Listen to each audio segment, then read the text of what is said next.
हिंदू धर्मशास्त्रानुसार पितृपक्षात पूर्वजांच्या आत्म्याच्या शांतीसाठी 5 वस्तूंचं दान करणं शुभ मानलं जातं.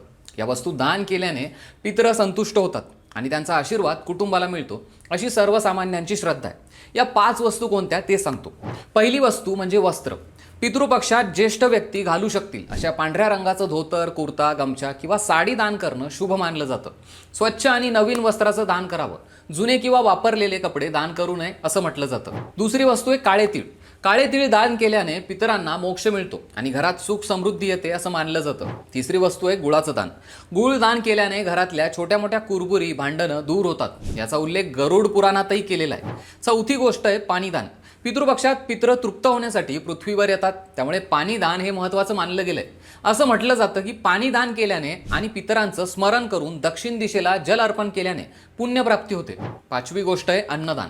अन्नदान केल्यानेही पितरांच्या आत्म्याला शांती मिळते आणि घरात सकारात्मक ऊर्जा येते आणि पितरांचे आशीर्वाद मिळतात.